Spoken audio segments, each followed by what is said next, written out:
Vamos começar com a nossa super aula de hoje, que hoje a gente vai falar a respeito de cinemática do trauma, né? E a gente vai ver aqueles mecanismos que tinham no exercício, né? E alguns alunos ficaram com dúvida, tá? A avaliação da cinemática do trauma, a gente vai estar abordando alguns padrões básicos, ok?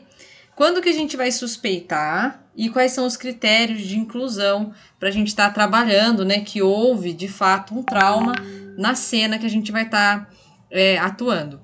Em toda abordagem de pacientes de trauma, com o objetivo de relacionar o mecanismo do trauma à presença de lesões específicas, ampliando a capacidade de suspeição, né, que é de suspeita, para a presença de lesões e a tomada de decisão. Então, conforme o que a gente enxergar na cena, a gente vai conseguir prever, né? A gente vai conseguir suspeitar de coisas que possam ter, de lesões que possam ter acontecido ali com o nosso paciente.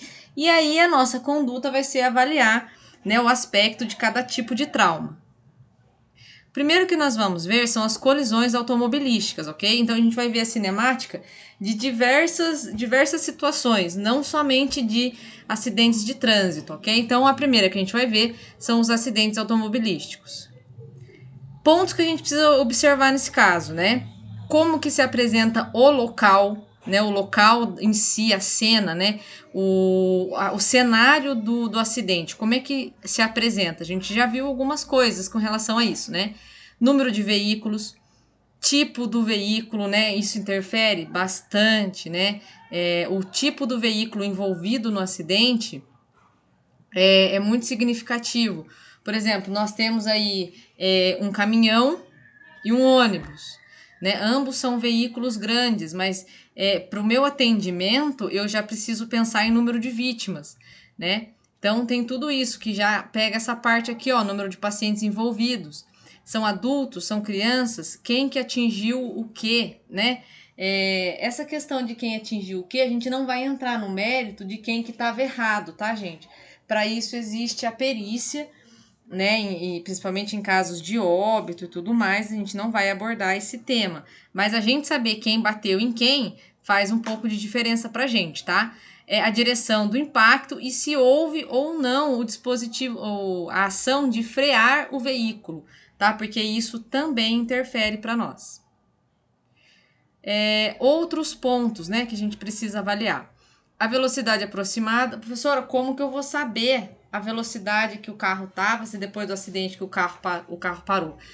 Muitos veículos, o velocímetro, ele para naquela velocidade, na velocidade em que houve o acidente. Então, quando você pega o velocímetro do carro, ele vai marcar a última velocidade atingida.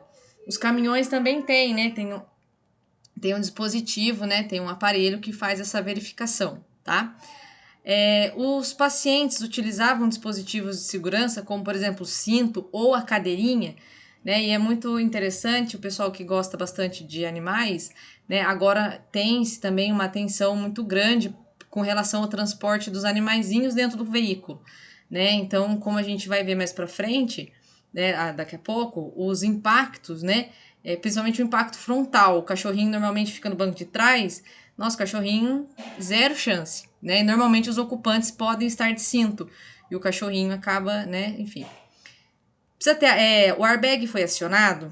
No caso do motociclista, ele estava de capacete, professora, mas a gente sabe que é obrigada a estar de capacete. Nem em todas as regiões do nosso país isso é seguido da mesma forma, tá? Tem regiões do Brasil onde o capacete não é tão comumente assim utilizado. Os ocupantes eles foram ejetados do veículo, existe um problema grande, tá? Quando o meu passageiro, né, o paciente é ejetado do veículo ou da moto. Colidiram com algo, gente, acidente grave é o carro colidir com a caçamba, essas caçambas de construção, tá? Por quê? Porque o carro vai virar um papel ali, a caçamba ela nem sofre, tá? Dependendo do acidente. Então, quando você vê um acidente que a caçamba de construção, né, de entulho de construção, mexeu, é porque o acidente foi violento, porque normalmente a caçamba nem mexe às vezes. Os estragos do carro, né, então a gente também vai ver, e considerar os padrões de lesão esperados segundo os diferentes tipos de impacto. Agora eu vou dar uma pausa no vídeo para a gente ver os impactos de forma separada, ok?